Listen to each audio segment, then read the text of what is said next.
Hi friends, welcome to Shruti story world. ఈరోజు కథ నచ్చినట్టయితే మన ఛానల్ని సబ్స్క్రైబ్ చేసుకోండి ఫ్రెండ్స్. నువ్వంటే నాకు ఇష్టం పార్ట్ 1. ఒక పల్లెటూరిలో ఎవరికి పెళ్లి చేయడానికి మండపాలు లేవు. అయితే పట్నం నుంచి వచ్చిన ఇద్దరు వ్యక్తులు వాళ్ళ ఊరును ఎగతాళి చేయడం ప్రారంభించారు. దానిని చూసి అక్కడున్న ప్రజలు మన ఊరిలో ఎట్లయినా సరే కళ్యాణ మండపాలు ఉండాలని నిర్ణయించుకున్నారు. అక్కడ ఎవరికైనా పెళ్లి చేయాలంటే ఆ మండపాలలో పెళ్లి చేయాలి అని అనుకుంటూ ఉంటారు. బ్రహ్మముహూర్తంలో 3 మండపాలతో కూడిన పెద్ద మరియు గొప్ప వివాహ మండపం నిర్మించారు. అక్కడ 3 వరులు కూర్చున్నారు. వారితో 3 పెళ్లి కూతుళ్ళు వధువు తీసుకువచ్చి వారి పక్కన కూర్చోబెట్టారు. గ్రామస్తులు, బంధువులు, కుటుంబ సభ్యులు మరియు స్నేహితులు అందరూ వివాహ మండపంలో గుమిగూడారు. అది ఆనందంతో నిండిపోయిన సంతోషం. పెద్దగా కబుర్లు చెప్పుకున్నారు. పిల్లలు ఆడుకుంటున్నారు మరియు యువకులు ఆనంద ఉత్సవాలు పంచుకున్నారు. శుభవాయిద్యాలు ధ్వని ప్రతిధ్వనిస్తున్నాయి. వరుడు తండ్రి వర్ధన్ ఒక ప్రముఖ పారిశ్రామికవేత్త. అతను తన కొడుకుల వివాహాలు ఒక గొప్ప పండగలా జరుపుకునేవాళ్ళు. తన భార్య పేరు వసంతి. పెద్ద కుమారుడు కళ్యాణ్, రెండో కుమారుడు వరుణ్, మూడవ కుమారుడు ప్రవీణ్. కళ్యాణ్ రంగంలో ప్రముఖుడు. మిగిలిన ఇద్దరు తమ తండ్రి వ్యాపారాన్ని చూసుకునేవారు. 3 వధువులు సాధారణ కుటుంబాలకు చెందిన అమ్మాయిలను పెళ్లి చేసుకుంటున్నారు. ఒకరు పేద కుటుంబానికి చెందిన పెద్ద కూతురు గంగ, రెండో కూతురు యమున, మూడవ కూతురు కావేరి. తన తండ్రి వ్యవసాయం చేసుకుంటూ వాళ్ళ 3 కూతుర్ని మంచిగా చదివించాలని అనుకునేవాడు. వాళ్ళకి ఎలాంటి కష్టం రానియకుండా చూసుకునేవాడు. వర్ధన్ మరియు అతని భార్య స్రవంతి తమ 2 చిన్న కుమారులు ఒక పేద రైతు కుమార్తెలను ప్రేమిస్తున్నారని తెలుసుకున్నప్పుడు వారు వారి కోరికలను వ్యతిరేకించలేదు మరియు ఆ అమ్మాయిలు చేతులు అడగడానికి వారు ఇంటికి వెళ్ళారు. అక్కడ కావేరిని చూసిన వసంతి ఆమె తన పెద్ద కుమారుడు కళ్యాణం వివాహం చెయ్యాలని నిర్ణయించుకున్నారు. చిన్న కొడుకుని ఇద్దరు తన స్నేహితురాలైన పిల్లలకి ఇచ్చే పెళ్లి చేయాలని అనుకుంటాడు. కానీ కళ్యాణ్ అలా కాదు. అతను చాలా కఠినంగా ఉండేవాడు. హిట్లర్తో పోలి ఉంటాడు. అతను ఎప్పుడూ ఏ అమ్మాయితోనూ మాట్లాడలేదు. ఆమెను తన దగ్గరికి రానివ్వలేదు. వర్ధన్ మరియు వసంతి అతని కోసం చాలామంది అమ్మాయిలను వెతికారు. కానీ కళ్యాణ్ ఎప్పుడూ పెళ్లికి అంగీకరించలేదు. ఆ తరువాత వాళ్ళు కావేరితో అతని వివాహం నిశ్చయించాలని నిర్ణయించుకున్నారు. వారు ఆమె కుటుంబం సభ్యులతో మాట్లాడి నిశ్చితార్థం చేసుకున్నారు. కావేరి తన 12వ తరగతి పరీక్షలలో విజయం సాధించింది మరియు లో మంచి మార్కులు సాధించింది. ఆమె మరింత చదువుకోవాలని నిర్ణయించుకుంది. కానీ సడన్గా ఆమెకు పెళ్లి చూపులు జరగడంలో ఆమె ఒక్కసారిగా షాక్ అయ్యింది. కానీ వాళ్ళ అత్తామామలు ఆమెను వివాహం తరువాత చదువుకోవడానికి మాకు ఎలాంటి అభ్యంతరం లేదని చెప్పారు. అంతేకాకుండా ఆమె 2 అక్కలు ఒకే కుటుంబంలో వివాహం చేసుకోవటంతో ఆమె తండ్రి తన చిన్న కుమార్తె వివాహం చేసుకోకుండా ఉండలేకపోయాడు. అందువల్ల తన 2 కుమార్తెల జీవితాలను దృష్టిలో ఉంచుకొని కళ్యాణం కావేరి వివాహాన్ని అంగీకరించాడు. అయితే కళ్యాణ్ మరియు కావేరి మధ్య 14 సంవత్సరాల వయసు తేడా ఉంది. కళ్యాణ్ దీని గురించి ఏమీ తెలియదు. ప్రింటింగ్ వెడ్డింగ్ కార్డ్ ఇంటికి వచ్చినప్పుడు అతను ఒక్కసారిగా షాక్ అయ్యాడు. ఆ కార్డులో తన 2 సోదర పేర్లు పక్కన కళ్యాణ్ వర్సెస్ కావేరి అని తన పేరు ముద్రించబడింది. అతను ఒక్కసారిగా షాక్ అయ్యి తన తల్లిదండ్రులతో గొడవ పెట్టుకునేవాడు. కానీ అప్పుడు అతని 2 సోదరి జీవితాలు ప్రమాదంలో పడ్డాయి. అతను పెళ్లి చేసుకోకపోతే తాము కూడా పెళ్లి చేసుకోమని పెళ్లి ఆపేశామని వాళ్ళు పట్టుబట్టారు. కానీ కళ్యాణ్కు వేరే మార్గం లేక, సరే నీకు నచ్చిన అమ్మాయికి పెళ్లి చేయి, నేను అడ్డు చెప్పను అని చెప్పి అక్కడి నుంచి వెళ్ళిపోయాడు. తన ఇద్దరి సోదరుల వివాహం కోసం కళ్యాణ్ వివాహం చేసుకోవడానికి కావేరి కూడా ఓకే చెప్పింది. మరియు కళ్యాణ్ చిత్రాన్ని చూసినాక ఆమె కూడా అతన్ని ఇష్టపడడం ప్రారంభించింది. పేరుతో కుటుంబంలో జన్మించినప్పటికీ కావేరి తన ముగ్గురు కుమార్తెలు ఒకే మంచి ఇంట్లో జీవిత భాగస్వాములు ఉంటారని వాళ్ళ తల్లిదండ్రులు సంతోషపడ్డారు. కావేరి కూడా పెళ్లి తర్వాత చదువుకోవటానికి అనుమతి లభిస్తుందని సంతృప్తి చెందింది. ఫోటోలో కళ్యాణ్ అందాన్ని చూసి ఆమె స్నేహితులు "నువ్వు చాలా అదృష్టవంతురాలివి" అని అన్నారు. మరి ఇది ఆమె కలల ప్రపంచంలోకి మరింత ఎత్తు తీసుకెళ్ళింది. కానీ కళ్యాణ్ స్వభావం గురించి తెలుసుకున్నప్పుడు ఆమె ఏమి జరుగుతుందో, ఆమె తర్వాత ఎట్లుంటుందో అని వాళ్ళ తల్లిదండ్రులకి భయం వేస్తుంది. చివరికి పెళ్లి రోజు రానే వచ్చింది. మండపంలో వధూవరులు జంటగా కూర్చున్నారు. ఇద్దరు జంటలు ముఖంలో ఆనందం కనిపించింది. కానీ మొదటి కొడుకు కళ్యాణ్ మరి చివరి కూతురు కావేరి జంట ఒకరినొకరు చూసుకోలేదు. కావేరి సిగ్గుపడుతూ తల వంచుకొని కళ్యాణ్ పక్కన కూర్చుంది. కళ్యాణ్ తన తల్లిదండ్రుల వైపు మండుతున్న కళ్ళతో చూస్తూ ఉన్నాడు. వివాహంపై ఎలాంటి ఆనందం లేదా ఆశ లేకుండా అతను ఒక యంత్రంలా కూర్చొని ఉన్నాడు. కళ్యాణ్ దళలాడుతున్న కావేరి మెడలో మంగళసూత్రం పెట్టాలని వీరులు తీవ్రంగా కోరుకుంటున్నారు. కుటుంబం మొత్తం ఏకీభవించింది. కానీ కళ్యాణ్ పట్ల అందరూ భయపడ్డాడు. తన సోదరుల పట్ల ప్రేమతోనే అతను ఆ వివాహానికి అంగీకరించాడు. మరియు అదే అతనికి ఏకైక బలహీనత. వివాహానికి శుభ సమయం ఆసన్నమైంది. వర్ధన్ ముగ్గురు కొడుకుల చేతుల్లో మంగళసూత్రాలు ఉంచాడు. వాళ్ళ ముగ్గురి వివాహాలు ఘనంగా జరిగాయి. కళ్యాణ్ కావేరి మెడలో 3 ముళ్ళు వేయగానే అందరి ముఖాల్లో ఆనందం కనిపించింది. కళ్యాణ్ కఠినమైన ముఖంతో మంగళసూత్రం ధరించారు మరియు ఎటువంటి భావోద్వేగం లేకుండా అన్ని ఆచారాలను పూర్తి చేశాడు. మిగతా 2 జంటలు ఒకరు ప్రేమగా చూసుకుంటూ కావేరి తలపై కీర్తి అతని వైపు చూసింది. కానీ కళ్యాణ్ కఠినమైన ముఖంతో గర్వంగా కూర్చొని ఉన్నాడు. కావేరి కళ్యాణ్ ముఖాన్ని నేరుగా చూడటం ఇదే మొదటిసారి. అదే సమయంలో కళ్యాణ్ కూడా ఆమె వైపు కొద్దిగా తిరిగి చూశాడు. కావేరి తన ఇద్దరు సోదరీమణుల కంటే అందంగా ఉంది. తెల్లగా చంద్రనిలాగా ఆమె కళ్యాణ్కు సరిగ్గా సరిపోతుందని అనిపించింది. కళ్యాణ్ ఆమె ముఖాన్ని మొదటిసారిగా చూశాడు. కావేరి అతని వైపు చిన్నగా నవ్వింది. కానీ ఏ భావోద్వేగాన్ని ప్రదర్శించకుండా ముఖం తిప్పుకున్నాడు. అన్ని ఆచారాలు పూర్తయి ముగ్గురు జంటలు మండపం చుట్టూ తిరిగారు. పెద్ద కుమారుడు కళ్యాణ్ కావేరితో కలిసి తన తల్లిదండ్రుల పాదాలు దండం పెట్టాడు. తర్వాత కావేరి తల్లిదండ్రుల పాదాలను తాకి వాళ్ళ కాడ కూడా ఆశీర్వాదం తీసుకున్న మిగిలిన 2 జంటలు కూడా అలాగే చేశారు. తరువాత ముగ్గురు తమ భార్యలకు చేతికి ఉంగరాలను వేశారు.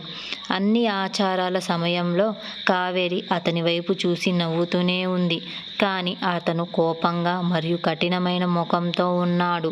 అవసరమైన పనులన్నీ పూర్తి చేశారు. అప్పుడు కావేరికి కొంచెం వింతగా అనిపించడం ప్రారంభించింది. ఆహారం తిన్న తరువాత ముగ్గురు జంటలను వరుడు ఇంటికి తీసుకెళ్లారు. 3 జంటలకు విడివిడిగా అర్హతలు నిర్వహించి పెద్ద కోడలు కావేరిని ముందుగా కుడిపాదం పెట్టి ఇంట్లోకి ప్రవేశించమని అడిగారు. తరువాత ఇద్దరు చిన్న కోడలు తమ భర్తలతో కలిసి లోపలికి ప్రవేశించారు. లోపలికి వెళ్ళగానే ముందుగా కావేరి దీపం వెలిగించింది. తరువాత ఇద్దరు చిన్న కోడలు వెలిగించారు. దేవతలను పూజించిన తరువాత వధూవరులకు పాలు పండ్లు నైవేద్యంగా పెట్టారు. కానీ కళ్యాణ్ కావేరిని పట్టించుకోకుండా తన గదికి వెళ్ళాడు. మిగతా 2 జంటలు తమ భర్తలతో కూర్చొని పాలు పండ్లు తింటూ ఉండగా కావేరి ఒంటరిగా నిలబడి ఉంది. ఆమెకు చాలా బాధగా అనిపించింది. ఏడవడం కూడా ప్రారంభించిన ఆమె చిన్న అమ్మాయి, పెద్ద అవగాహన లేదు. కానీ కళ్యాణ్ వయసులో పెద్దవాడైనప్పటికీ అతనికి అస్సలు అవగాహన లేదు. తను నమ్ముకున్న అమ్మాయిని హాల్లో మధ్యలో ఒంటరిగా వదిలిపెట్టి వచ్చాడు. కళ్యాణ్ బట్టలు మార్చుకోవడానికి తన గదికి వెళ్ళాడు. అతను ఇద్దరు సోదరీమణులు తన ప్రేమతో తమ కలయిక దినోత్సవాన్ని జరుపుకుంటున్నారు. వాళ్ళు ఆమె సంబరాలు చేసుకుంటూ తన చెల్లిని మర్చిపోయారు. తన అత్తామామలు ఇంకా మొదటి రోజే ఏడవడం సరికాదని అనుకుంటూ కావేరి కూడా కన్నీళ్లు ఆపుకొని అక్కడే నిలబడింది. అక్కడ ఉన్న ప్రతి ఒక్కరూ కావేరి వైపు జాలిగా చూస్తున్నారు. కానీ ఎవరికి కళ్యాణ్ దగ్గరికి వెళ్ళే అతనితో మాట్లాడే ధైర్యం లేదు. కొంతసేపు అక్కడ నిలబడిన తరువాత ఆమె వెళ్ళి ఒక మూలకు నిలబడింది. ఆమెను ఈ స్థితిలో చూసి వసంతి కావేరిని ఒంటరిగా ఒక గదికి తీసుకెళ్ళింది. కావేరి కళ్యాణ్ కొంచెం కోపిష్టి, కానీ చాలా దయగల మనసున్న మంచోడు.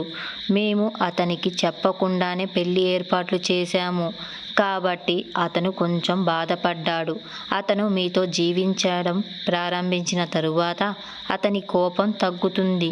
అప్పటి వరకు మీరు ఓపిక పట్టుకోవాలి అని అనగానే కావేరి ఏం పర్వాలేదు అత్తమ్మ అన్ని కన్నీళ్లు తుడుచుకుంటూ ఉంటుంది. ఆ సాయంత్రం వరుడు మరియు వధువు తన పుట్టింటికి తీసుకువెళ్ళి ఆచారం కోసం కళ్యాణ్కు తన గదికి పిలవడానికి వెళ్ళినప్పుడు అతను నిరాకరించాడు. చూడు అమ్మ, నీ సంతోషం కోసం నేను పెళ్లి చేసుకున్నాను. ఇప్పుడు ఈ ఆచారంతో నన్ను ఇబ్బంది పెట్టకండి. నేను వెళ్ళి గుడిసెలో నివసించలేను. నేను మీకోసం పెళ్లి చేసుకున్నాను అని అంటాడు. ఆ మాట అనగానే కావేరికి ఒక్కసారిగా ఏడుపు వస్తుంది. నాకు వేరే కోరికలు లేవు. దయచేసి నాకు పని ఉంది, బయటికి వెళ్ళనివ్వండి అని చెప్పాడు. అతను అలా చెప్పిన తరువాత మళ్ళీ అతనికి ఫోన్ చేయడం మొదలుపెట్టారు. అతను తన క్రూరత్వాన్ని చూపిస్తాడు మరియు ఆ కుటుంబం దానిని భరించలేకపోతుంది. కాబట్టి వరదన్ మరియు స్రవంతి సరే అని చెప్పి మిగిలిన 2 జంటలను పంపించడానికి కిందికి వెళ్ళారు. కావేరి చాలా నిరాశ చెందింది. కొద్దిసేపటికి తర్వాత వసంతి కావేరిని చూసేసరికి ఆమె ఒక గదిలో ఒంటరిగా కూర్చొని ఏడుస్తుంది. పాపం చిన్న అమ్మాయి.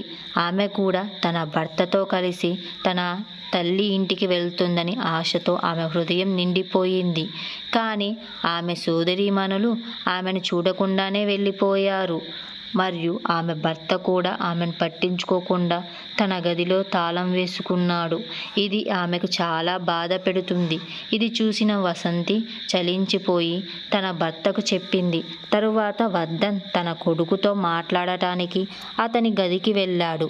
కొద్దిసేపటి తరువాత ఆమెను ఎలాగలా ఒప్పించి కళ్యాణ్ కిందకి వచ్చి పద్ధతిగా కుర్తా మార్చుకున్నాడు. నేను కారులో వేచి ఉంటాను, ఆమెను రమ్మని చెప్పు అని చెప్పి కళ్యాణ్ కారు వైపు నడిచాడు. వసంతి కావేరిని తీసుకువచ్చి కారులో కూర్చోబెడుతుంది. సరే మరి జాగ్రత్తగా వెళ్ళండి, ఈ రాత్రి నువ్వు అక్కడే ఉండాలి అని చెప్పి ఆమె కళ్యాణ్ దగ్గరికి వచ్చి ఈ ఒక్కరోజు ఓపిక పట్టు అని చెప్పి అతన్ని పంపించేసింది. కళ్యాణ్ కావేరితో ఒక్క మాట కూడా మాట్లాడలేదు. వాళ్ళు ఆ గ్రామానికి చేరుకోగానే ఆ పేద మహిళ తన జీవితం ఎలా మారుతుందో అని ఎప్పుడు ఊహించలేదు. కుటుంబంలో చిన్నది మరియు అత్యంత ప్రియమైనది, ఎల్లప్పుడూ ఉల్లాసంగా ఉండేది. ఇప్పుడు తన భర్త నుండి ఒక చూపు కోసం ఆరాటపడి నిరాశతో అతని పక్కన కూర్చుంది. కళ్యాణ్ ఆమెతో మాట్లాడి ఇంటికి వెళ్ళడానికి దారి అడిగాడు. అతను ఇద్దరి సోదరీమణులు మరియు బావమరిది ఇంటి గుమ్మం వద్ద చేరుకోలేకపోతుండగా వారి కారు వచ్చింది. అది ఒక మధ్యతరగతి కుటుంబానికి చెందిన ఇల్లు. గడ్డి పైకప్పులతో కూడిన అందమైన గ్రామీణం ఇల్లు వద్ద అరటి చెట్లను కట్టి గొప్పగా స్వాగతం పలికారు. 3 జంటలకు హారతి ఇచ్చారు. వారిని లోపలికి అనుమతించారు. కానీ అది ఒక పెద్ద రామాయిల్లు మరియు అతని అసహ్యంగా కదిలిపోయాడు.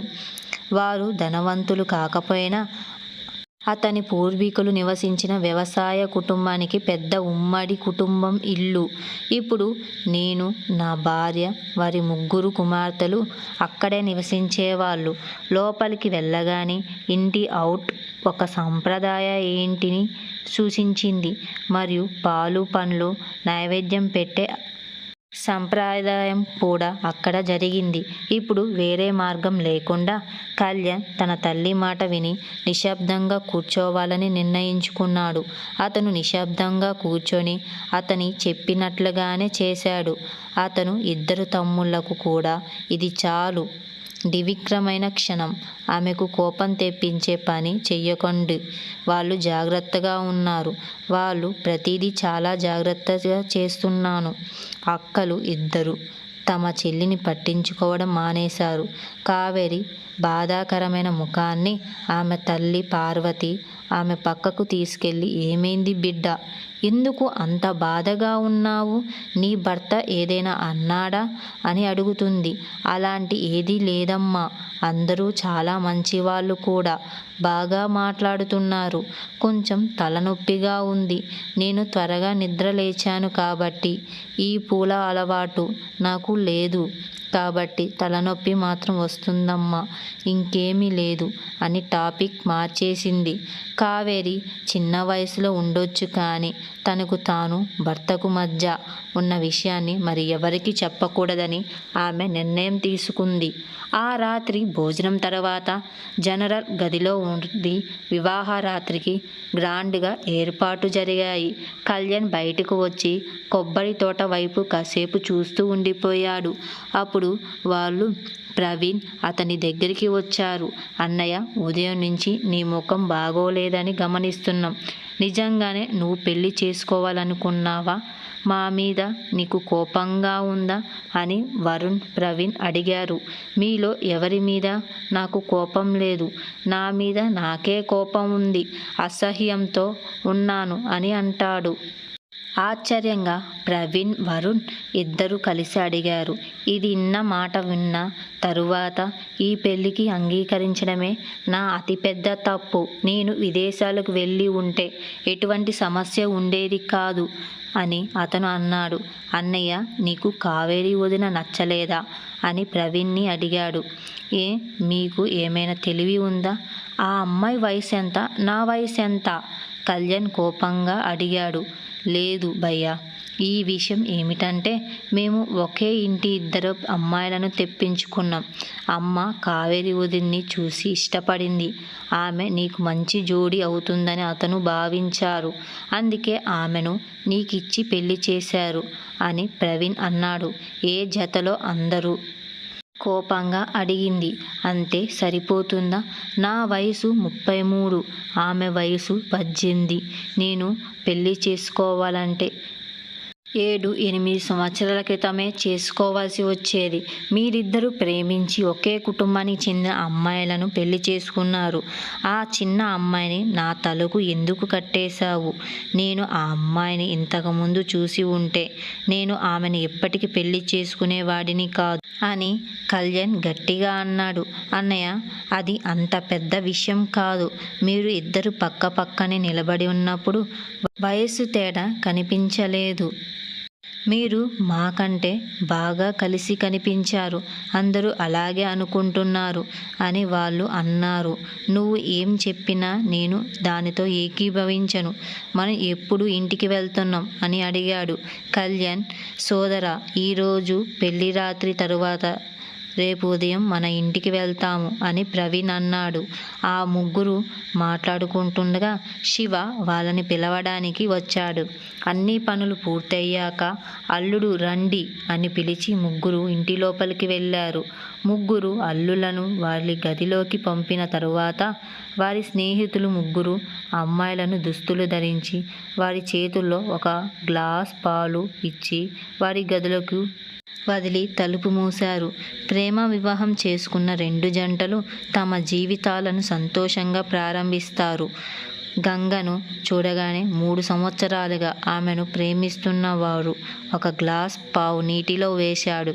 దాన్ని అనవసరంగా మాట్లాడుతున్నప్పుడు దాన్ని పక్కన పెట్టి ఎత్తుకొని మంచం మీద పడుకోబెట్టారు.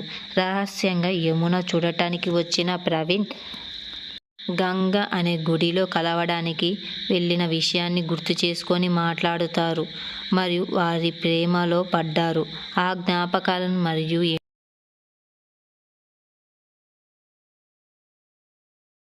వాళ్ళిద్దరూ తిరిగిన ప్రదేశాలు మాట్లాడుకున్నారు. కావేరి బెడ్రూమ్ 2 వార్డ్స్ రూములు, డబల్ బెడ్రూమ్ మరియు ఒక స్టడీ టేబుల్, సీలింగ్ ఫ్యాన్ నడుస్తుంది మరియు కళ్యాణ్ అలంకరించిన బెడ్ మీద కూర్చున్నాడు. కావేరి ఏం చెయ్యాలో తోచలేదు. ఆమె చేతిలో పాల గ్లాసుతో అక్కడే నిలబడి ఉంది. అతను ఆమె వైపు చూడకుండా వేరే చోట చూస్తూనే ఉన్నాడు. అతను గదిలోకి ప్రవేశించి 15 నిమిషాలు పైగా అయ్యింది. ఆమె అదే స్థానంలో నిలబడి ఉంది మరియు అతను కదలకుండా కూర్చొని ఉన్నాడు. అతనికి ఏమి చెయ్యాలో తెలియదు. అతని చేతులు మరియు కాళ్ళు వణుకుతున్నాయి. ఒక చిన్న అమ్మాయి, ఆమె సోదరీమణులు ఆమెకేమీ నేర్పించలేదు మరియు ఆమె తల్లికి ఇవన్నీ ఎలా వివరించాలో కూడా తెలియదు. ఏమీ అర్థం చేసుకోకుండా కావేరి దగ్గరికి వచ్చి ఆమెకు ఒక గ్లాస్ పాలు ఇచ్చారు. అప్పుడు కళ్యాణ్ కావేరి వైపు చూస్తాడు. నాకు పాలు తాగడం అలవాటు లేదు. నువ్వు తాగి పడుకో. అన్నీ లైట్ ఆఫ్ చేసి మంచంలో ఒక మూలన నిద్రపోయాడు. ఒకే విధంగా అతను ఉపశమనం పొందాడు, కానీ కొంచెం నిరాశ చెందాడు. ఆమెను పాలు అలాగే మూసి ఉంచి నేలపై చాపపరిచి దానిపై దిండు వేసుకొని దుప్పట్టు కప్పుకొని నిద్రపోయింది. 18 సంవత్సరాలు ఉన్నప్పటికీ ఆమె బరువు 50 కిలోలు. చాలా అందంగా, బొద్దుగా, బుగ్గలతో కనిపించింది. 33 సంవత్సరాలు అయినప్పటికీ కళ్యాణ్ 25 సంవత్సరాల వ్యక్తిలా కనిపిస్తాడు. జిమ్లో వ్యాయామం చేయడం ద్వారా పెరిగిన కండలు, తిరిగిన శరీరం, 6 అడుగులు ఎత్తు, అందమైన రంగుతో అతను ముఖం చాలా అందంగా ఉన్నాడు. కానీ ఈరోజు ఈ అందమైన అబ్బాయి ఏ అమ్మాయి వైపు కూడా చూడలేదు. అతని భార్య వెన్నుతో చూసిన విగ్రహంలా అతని పక్కనే ఉంది, కానీ అతను ఆమెను చూడకుండా నిద్రపోతున్నాడు. 2 రోజులు నిద్రలేని వాడిలా అలసిపోయి నిద్రపోతున్నాడు. పెళ్లి గురించి సగం భయపడి పడుకున్న వెంటనే కావేరి నిద్రలోకి జారుకుంది. మేఘాల కంటే మృదువైన పరుపు మీద విలాసవంతమైన ఎయిర్ కండిషన్ గదిలో పడుకునే కళ్యాణ్ ఇక్కడ సాధారణ లోహపు మంచం మీద పడుకొని పోయాడు. అతను అటూ ఇటూ తిరుగుతూనే ఉన్నాడు. అతను అర్ధరాత్రి మేల్కొని చూశాడు. కావేరి ఒంటరిగా ఉన్నప్పుడు ఎప్పటిలాగే నిద్రపోతుంది. ఏమీ పట్టించుకోకుండా అతను ఆమె ముఖం వైపు చూశాడు. కాసేపు ఆమె వైపు చూస్తూ ఉండిపోయాడు. అతను లేచి బయటికి వెళ్ళాడు. మరుసటి రోజు ఉదయం కావేరి నిద్ర లేచేసరికి కళ్యాణ్ లేచి ఉన్నాడు. ఆమె త్వరగా లేచి తన పెళ్లి బట్టలు మార్చి సూట్ వేసుకొని అతని కోసం వెతకడానికి బయటికి వెళ్ళింది. అక్కడ 2 కార్లు పార్క్ చేసి ఉన్నాయి, కానీ కళ్యాణ్ కారు కనిపించడం లేదు. ఆమె భయంగా లోపలికి వెళ్ళి చూసింది. తన 2 అక్కా చెల్లెలు ఇప్పుడే స్నానం చేసి తలకు టవళ్ళు చుట్టుకొని సిగ్గుతో కొత్త చీరలు కట్టుకొని ఉన్నారు. ఒకరితో ఒకరు గుసగుసలాడుతూ నవ్వుకుంటున్నారు. అప్పుడు వాళ్ళు కావేరిని గమనించారు. ఆమె పాతలాగే చురుకుగా పరిగెత్తుతుంది. సూటు ధరించి ఉంది మరియు ఆమె ఆకారం మాత్రం ఏమీ మారలేదు. ఆ రాత్రి ఏమీ జరగలేదని వాళ్ళు అనుకుంటున్నారు. సంకోచంగా, కానీ వేరే మార్గం లేకపోవడంతో కావేరి తన మర్దిని అడిగింది. మర్దిగారు, మీ అన్న ఎక్కడైనా కనిపించాడా అని అడగగానే వాళ్ళు ఒక్కసారిగా షాక్ అవుతూ ఉంటారు. ఆమె వదిన అయినప్పటికీ అతను ఇంటి పెద్ద కోడలు, అతని సోదరి భార్య. ఆ గౌరవంతో ప్రవీణ్ భయంతో, ఏం చెబుతున్నావు వదినా అని అడిగాడు. అన్నయ్య ఇక్కడ లేరు. నిన్న రాత్రి అతను నీతోనే ఉన్నాడు. నువ్వు మమ్మల్ని అడుగుతున్నావేంది వదినా? లేదు, బహుశా అతనికి మా ఇంట్లో లభించినంత సౌకర్యాలు ఇక్కడ లభించకపోవచ్చు. అతను నిన్న రాత్రి నిద్రపోలేదు మరియు బాధపడ్డాడు. నేను నిద్రపోయాను. నేను ఉదయం చూసేసరికి అతను అక్కడ లేరు. మీరు అతనికి ఫోన్ చేయగలరా అని అనగానే వాళ్ళు ప్రయత్నిస్తూ ఉంటారు. సరే వదినా అని ప్రవీణ్ అన్నాడు. అతని ఇంట్లో అతని బెడ్రూమ్లో ఫోన్ మోగింది. తన దుప్పటి కింద మంచి చెయ్యి చాచి ఫోన్ తీసుకున్నాడు. అది అతని సోదరుడు ప్రవీణ్ నుండి వచ్చిన కాల్. కళ్ళు తుడుచుకుంటూ ఫోన్ తీసి చెవి దగ్గర పెట్టుకున్నాడు. అన్నయ్య, నువ్వు ఎక్కడ ఉన్నావు? వదిన నీ కోసం వెతుకుతుంది అని అనగానే, కళ్యాణ్, నిన్న రాత్రి నాకు అక్కడ నిద్ర పట్టలేదు. అందుకే ఇంటికి వచ్చాను. మీరు వచ్చినప్పుడు ఆమెను కూడా తీసుకురండి అని కళ్యాణ్ నార్మల్గా అన్నాడు. కానీ అతని మాటల్లోనే బాధ ఆమెకు అర్థం కాలేదు. వాళ్ళ వదిన ఆమె ముందు ఏం మాట్లాడకుండా దూరంగా వెళ్ళిపోయింది. సోదరుడు, ఇక్కడ అందరూ పెళ్లి రాత్రికి సిద్ధమయ్యారు. మేమిద్దరం సంతోషంగా ఉన్నాము. మరి మీరు ఏం జరగకుండానే ఇంటికి వెళ్ళారని చెబుతున్నారు. వాళ్ళు చాలా బాధపడతారు. దయచేసి తిరిగి రండి అన్నయ్య. మనమందరం కలిసి ఇంటికి వెళ్తాము.